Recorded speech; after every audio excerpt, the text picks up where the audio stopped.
Hello everyone. So today we'll be discussing the application of mole concept on various molecules and compounds. So we look at questions that can be asked or how mole concept can be tested on various molecules. Let's think of a simple molecule. Let's think of ammonia molecule. Before we go ahead, we should know nitrogen has an atomic mass of 14 and hydrogen has an atomic mass of 1. So ये हम इसका ध्यान रखेंगे while doing this question. So situation ऐसी है कि हमको बता रखा है कि हमारे पास 5.1 ग्राम्स ऑफ अमोनिया है in H3. तो सवाल ये है कि अगर हमारे पास 5.1 ग्राम्स ऑफ अमोनिया है तो हमारे पास कितना ग्राम्स, ठीक है, x ग्राम्स, कितना ग्राम ऑफ नाइट्रोजन है. बिकॉज हमारे पास 5.1 ग्राम्स अमोनिया का है, इसमें नाइट्रोजन भी होगा, हाइड्रोजन भी होगा. अब सवाल ये है कि इसमें नाइट्रोजन कितना है. तो देखते हैं, तो जितना भी हमने मोल कॉन्सेप्ट में पढ़ा हम उसको अप्लाई करने की कोशिश करते हैं. So let's try to solve this. तो हमको कुछ चीज़ें पता है. हमको ये पता है अगर हमारे पास अमोनिया का एक मॉलिक्यूल होगा तो हमारे पास हाइड्रोजन के 3 एटम होंगे. This something we know. तो अगर अमोनिया का एग्जैक्टली एक मॉलिक्यूल है इसमें तो हमको पता है हाइड्रोजन के 3 एटम है और नाइट्रोजन का उसमें एक एटम है. तो हमको नाइट्रोजन का कितना मास है वो हम बता सकते हैं एक मॉलिक्यूल में. तो पहले हम देख लेते हैं कि हमारे पास अमोनिया की कितनी क्वांटिटी है. Let's try to calculate the moles of ammonia. Moles of ammonia would be mass of ammonia divided by its molar mass. Molar mass of ammonia would be 14 plus 1 into 3, that is 17. इसको आप सही से calculate करोगे तो 0.3 आ जाएगा. तो हमारे पास ammonia के 0.3 मोल्स है. अभी जो हमने डिस्कस किया इससे पहले वो ये किया कि जब भी हमारे पास एक अमोनिया है हमारे पास एग्जैक्टली एक नाइट्रोजन है और हमारे पास एग्जैक्टली 3 हाइड्रोजन है. For every ammonia molecule we have 1 nitrogen. तो आई कैन से अगर हमारे पास 1000 अमोनिया है I will have 1000 nitrogen.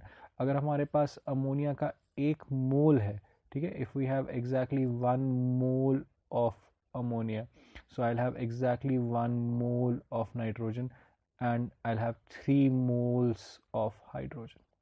Okay, because the ratio is 1:1:3. तो अभी हमारे पास अमोनिया के कितने मोल्स है 0.3. तो अगर हमारे पास 0.3 मोल्स है दिस वुड मीन हमारे पास नाइट्रोजन के 0.3 मोल्स है और हमारे पास हाइड्रोजन के कितने हैं. हाइड्रोजन के moles are 3 times the moles of ammonia. So हमारे पास हाइड्रोजन के 0.9 मोल्स है. अब सवाल जो था वो नाइट्रोजन पे था, तुमको नाइट्रोजन की क्वांटिटी बतानी है. So I know that moles of nitrogen is mass of nitrogen divided by its molar mass. So this means mass of nitrogen is equal to moles of nitrogen 0.3 into its molar mass. So 14 into 0.3 which is, if we calculate that correctly, I think that is 4.2 grams. So that means the quantity of nitrogen that we have is 4.2 grams. And अगर किसी ने पूछा quantity of hydrogen कितना है, how many grams do we have of hydrogen, like grams of hydrogen, you can find that from this. You have 0.9 moles of hydrogen और you can simply say 5.1 grams में 4.2 grams तो nitrogen का है, तो जितना भी बचा है वो सारा किसका होगा, हाइड्रोजन का. So hydrogen is 5.1 minus 4.2, that is 0.9 grams. It's a very simple example where we had 5.1 grams of ammonia. We calculated how many grams of nitrogen will we have. So we can have similar questions. So let's try to do one more question on this. So let me just add a blank page. So this time let's look at a bigger compound. Let's look at calcium carbonate, CaCO3. And again, just like previous question, before we start on this, let's write it down. Calcium we should know has a mass number of 40. Carbon तो पता ही हमको 12 है and oxygen is 16.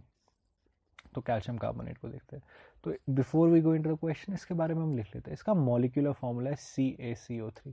Molecular formula का significance ये है कि each unit of calcium carbonate has exactly 1 calcium, has exactly 1 carbon and has exactly 3 oxygen. तो this is the meaning of calcium carbonate. अगर ये चीज ट्रू नहीं है तो मतलब हम कैल्शियम कार्बोनेट की बात नहीं कर रहे, हम किसी और कंपाउंड की बात कर रहे हैं. तो जब तक मैं कैल्शियम कार्बोनेट की बात कर रहा हूँ, चाहे वो एक यूनिट हो या काफी सारा हो, ये चीज हमेशा ट्रू होगी. Each unit of calcium carbonate will have calcium carbon oxygen in the ratio of 1:1:3. तो मान लीजिए हमको बताया गया कि हमारे पास let's say 30 grams of calcium carbonate. Let's say it's given to us that we have 30 grams of calcium carbonate. Now of course if we have 30 grams of calcium carbonate, we know कि कुछ उसमें से calcium है, कुछ carbon है और कुछ oxygen है. वो कलेक्टिवली वो 30 ग्राम्स है. तो सवाल यही है, मान लीजिए इस बार सवाल ऐसा है कि अगर 30 ग्राम्स ऑफ कैल्शियम कार्बोनेट है, how many grams of oxygen are there. तो let's try to figure that out. ठीक है, how many grams of oxygen are there. तो पिछले क्वेश्चन की तरह करते हैं एकदम, जैसे पिछला एग्जाम्पल किया था. तो पिछले एग्जाम्पल में हमने देखा था कि पहले हम क्या करेंगे, हम moles of calcium carbonate figure out करेंगे कि moles of calcium carbonate is mass of calcium carbonate divided by its molar mass. सो क्या हो गया 0.3. So these many moles of calcium carbonate are there. अभी बेस्ड ऑन दिस हमको पता है कि हमारे पास जितना भी कैल्शियम कार्बोनेट का मोल है, एग्जैक्टली उतना ही कैल्शियम का भी मोल है और उतना ही कार्बन का मोल है, और उसका 3 गुना ऑक्सीजन का मोल है. रेशियो है 1:1:3. तो जितना भी कैल्शियम का, तो कॉमन सेंस से दिख रहा है कि जितना भी कैल्शियम कार्बोनेट होगा, बिकॉज हर कैल्शियम कार्बोनेट में 3 ऑक्सीजन है, तो एक मोल में 3 मोल है. सो 0.3 मोल में 0.3 इंटू 3 मोल्स ऑफ ऑक्सीजन होगा. तो ये समझ आ गया सबको कि हमने इसको इंटू 3 क्यों किया. इसलिए किया बिकॉज हर कैल्शियम कार्बोनेट में जब हमने सिंगल कैल्शियम कार्बोनेट लिया तो 3 ऑक्सीजन, तो ये रेशियो हमेशा मेंटेन रहेगा 1:3 का. सो इससे तो मेरे को ये चीज समझ आ गई कि ये जो है this is basically moles of oxygen. तो moles of oxygen is 0.9. And as we know, moles of anything is mass of that thing divided by its molar mass. Oxygen का molar mass कितना है 16. So I can say mass of oxygen is nothing but 16 into 0.9. यहाँ calculation तेज करने के लिए हम इसको ऐसे सोच सकते हैं 16 into 1 minus 0.1. जितने भी हमारे एग्जाम्स है यूजुअली उनमें कैलकुलेटर अलाउड नहीं होता है, तो एक अच्छा तरीका है इसको कैलकुलेट करने का. 16 into 1 is 16 into 0.1 is 1.6. So answer is 16 minus 1.6, that is 14.4 grams. So I can say 30 grams of calcium carbonate will always have 14.4 grams of oxygen. तो एज अ प्रैक्टिस आप लोग ट्राई कर सकते हो कि कैल्शियम का कितना मास है, how many grams of calcium. आप लोग ट्राई कीजिए. अब यहाँ वीडियो पॉज करके you can try. Alright, if you would have done this correctly, तो हमको पता है कि कैल्शियम कार्बोनेट के हर मोल में कैल्शियम का 1 मोल है. तो आई कैन इजीली से कि मोल्स ऑफ कैल्शियम कार्बोनेट जो है they are equal to the moles of calcium.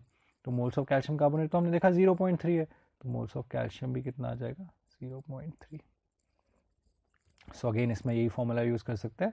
We can say moles of calcium is mass of calcium divided by 40. इसको अगर आप सॉल्व करोगे you will get G to be equal to 4 into 3, that is 12. So we have 12 grams of calcium and we have 14.4 grams of oxygen, a total of 26.4 grams. So whatever is left, 3.6 grams, that will obviously be carbon. So we saw calcium carbonate का हमने देखा 30 grams था, and we were able to find the quantity of carbon and we're able to find the quantity of calcium. Let's do one more question on this. उसमें थोड़ा और detailed analysis करेंगे. तो let's think of some molecule. Let's think of this time carbon dioxide. ठीक है, एक छोटा molecule है CO2. And CO2 में again ये तो हमने बहुत बार डिस्कस किया, कार्बन इज 12, ऑक्सीजन इज 16. तो इसका atomic mass you can see 12 + 2 × 16, इसका जो एटॉमिक मास है वो 44 होता है। ठीक है, these are facts about carbon dioxide. और इसको भी अगर हम लिखें, अगर इसका मॉलिक्यूलर फॉर्मूला से देखें, whenever I have a molecule of carbon dioxide, I'll have exactly one carbon atom and I'll have exactly 2 oxygen atoms. So this is true about carbon dioxide. So this ratio of 1 is to 1 is to 2 is always there. Whenever we are talking of carbon dioxide, this ratio of 1 is to 1 is to 2 will always be there. So अभी मान लीजिए, अभी हम situation फिर से देखते हैं।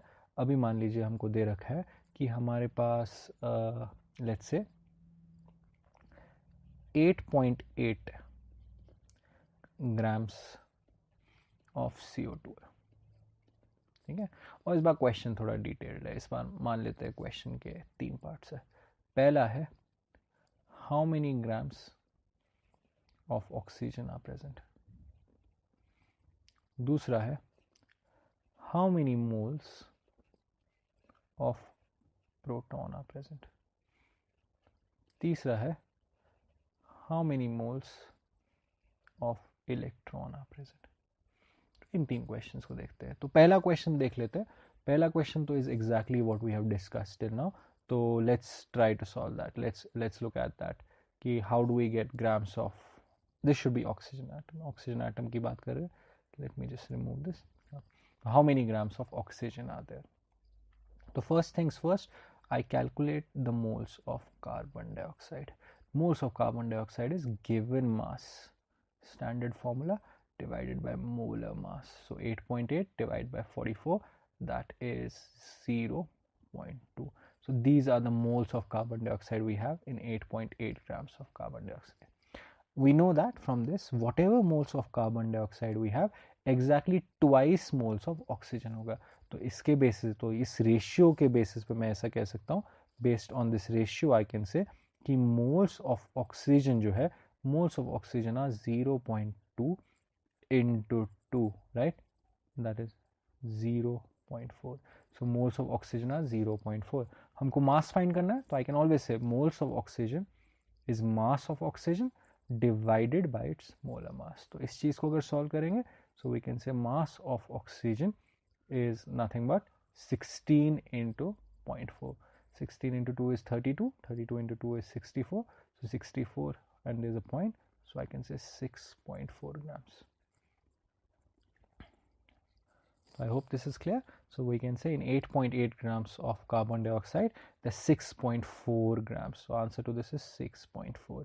And obviously सिर्फ 2 ही एटम्स है, या तो कार्बन है ऑक्सीजन है, तो जो भी कुछ बच गया that seems to be 8.8 minus 6.4, 2.4 grams जो बच गया वो कार्बन है। ठीक है, तो अगर हमको पता है ये 6.4 grams है, तो naturally ये 2.4 है, because total has to add up to 8.8.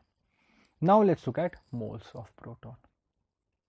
ठीक है, तो moles of proton को देखते हैं। तो in order to, so let me do one thing, let me, अगर ये आप लोगों को समझ आ गया, आप ये नोट कर लीजिए, एंड मैं इसको इरेज कर देता हूँ। Let me try to solve moles of nitrogen here, sorry moles of proton here. ठीक है, ये चीज़ रहने देते हैं, ये भी इरेज हो गया। एंड सॉरी, तो हमने पिछले पार्ट में we had solved for this in the previous part. We know that moles of carbon dioxide is 8.8 by 44, that is 0.2. अभी अगर हम कार्बन डाइऑक्साइड को और एनालाइज करें, if you look at carbon, we know that carbon has exactly 6 protons and we know that oxygen has exactly 8 protons, but since there are 2 oxygen atoms, so it's total of 16 protons. तो I can say collectively अगर देखा जाए CO2 में 6 proton है और 16, 6 और 16 22 proton है। तो carbon dioxide collectively has 22 protons. Each molecule of carbon dioxide has 22 protons. Just like I said, carbon dioxide has 1 carbon, carbon dioxide has 2 oxygen, so carbon dioxide also has 22 protons. Each molecule has 22 protons. if I have hundreds of carbon dioxide molecule तो 2200 proton है. तो इसमें भी ये ratio fix हो गया, because carbon oxygen के number of protons तो चेंज नहीं हो रहे, तो टोटल ये 2 ही रहेगा. सो ये रेशियो आ गया 22. So I can say for every CO2 molecule there are 22 protons. So अगर 100 है तो 2200 है. अगर कार्बन डाइऑक्साइड का 1 मोल है तो प्रोटॉन के 22 मोल्स है. So how many moles do we have for carbon dioxide? We have 2 moles. तो I can go ahead and say कि moles of proton जो होंगे वो होंगे 0.2 into 22 because the ratio is 1:22. And when I try to solve this, अगर मैं इसका answer लिखने की कोशिश करूं तो ये सिंपली क्या मिल जाएगा 4.4 moles. The moles of protons are 4.4. So I hope this is clear. तो moles of electron आप लोग खुद ट्राई कर लीजिए. आप यहाँ अपना वीडियो को पॉज कर सकते हैं, आप खुद ट्राई कर लीजिए, उसके बाद उसका solution I will present. You can pause the video है. ठीक है. अभी अगर हम मोल्स ऑफ इलेक्ट्रॉन को देखें तो दो तरीके करने के. एक तो यही तरीका है जैसे आप लोगों ने किया होगा, जैसे प्रोटॉन है वैसे इलेक्ट्रॉन भी देख लीजिए कितने हैं. तो अगर आपने सही से किया होगा आपका आंसर 4.4 ही आएगा. दूसरा तरीका करने का यह है, एन ईजियर वे, अगर हम कार्बन डाइऑक्साइड को देखें तो carbon dioxide is neutral. Neutral means कि इसका ओवरऑल चार्ज जो है जीरो है, मतलब इसमें जितने प्रोटॉन्स है एग्जैक्टली उतने इलेक्ट्रॉन्स होने चाहिए. तो बिकॉज अगर इलेक्ट्रॉन ज़्यादा है तो ओवरऑल नेगेटिव होगा, प्रोटॉन ज़्यादा है तो ओवरऑल पॉजिटिव होगा. So that means carbon dioxide में जितने भी प्रोटॉन है एग्जैक्टली उतने ही इलेक्ट्रॉन्स होने चाहिए. सो अगर किसी भी न्यूट्रल चीज़ में 4.4 मोल्स ऑफ प्रोटॉन्स है तो उसमें 4.4 मोल्स ऑफ इलेक्ट्रॉन्स भी होने चाहिए. तो whatever is the answer to this question, same is the answer to this question.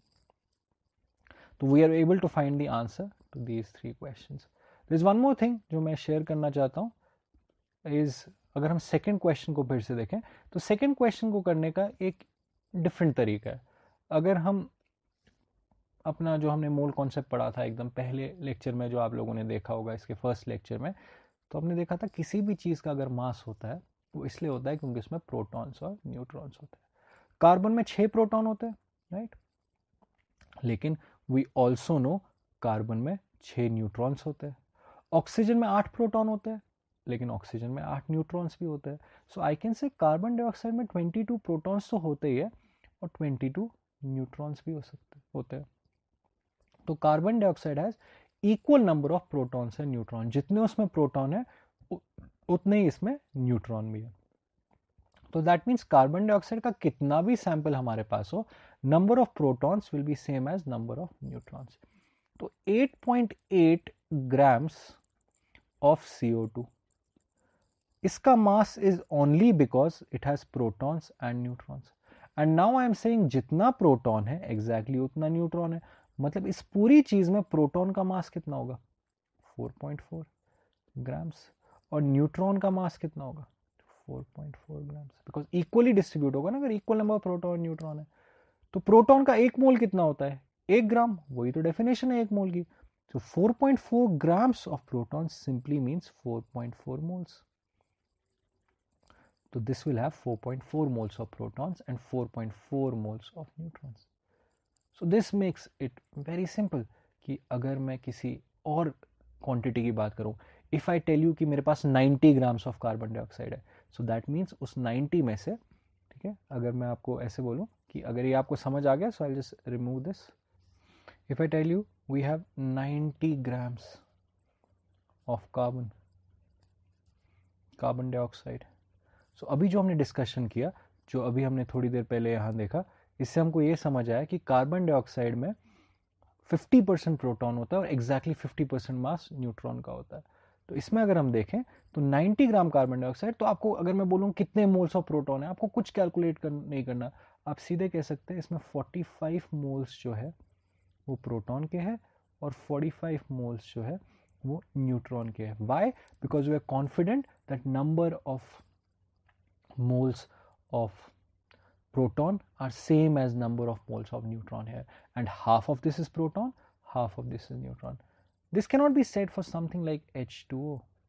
Like if I have 18 grams of H2O, I cannot say 9 grams are proton and 9 grams are neutron. ये तो गलत है. इसका reason ये है कि H2O में number of proton और इलेक्ट्रॉन जो है वो सेम नहीं है. देखिए ऑक्सीजन में क्या है, ऑक्सीजन में 8 प्रोटॉन है, 8 न्यूट्रॉन है. हाइड्रोजन में बस 1 प्रोटॉन है. तो इसमें कलेक्टिवली 8 + 2 10 प्रोटॉन है और 8 न्यूट्रॉन. सो इक्वालिटी नहीं है. तो अभी मैं सिंपली ये नहीं कह सकता 9 ग्राम जो है वो प्रोटॉन है, 9 ग्राम जो न्यूट्रॉन है. कार्बन डाइऑक्साइड में जैसा हमने देखा, as we saw in the previous slide, carbon dioxide में there is equality, 22 protons and there is equality as we saw, 22 protons and 22 neutrons. The same cannot be said about this. यहाँ equality नहीं है. सो इसमें जो answer है वो different आएगा. So this is wrong. So I hope it was clear whatever we discuss today. सो जैसे जैसे हम इस टॉपिक में आगे बढ़ेंगे, we will be looking at the application of mole concept in reactions, which is also known as stoichiometry. So next time हम ये वाला टॉपिक पढ़ेंगे. सो आई वुड सजेस्ट कि जितने भी हमने लेक्चर्स देखे अभी तक, तो please try to go through them and try to solve as many questions from that as possible. Thank you.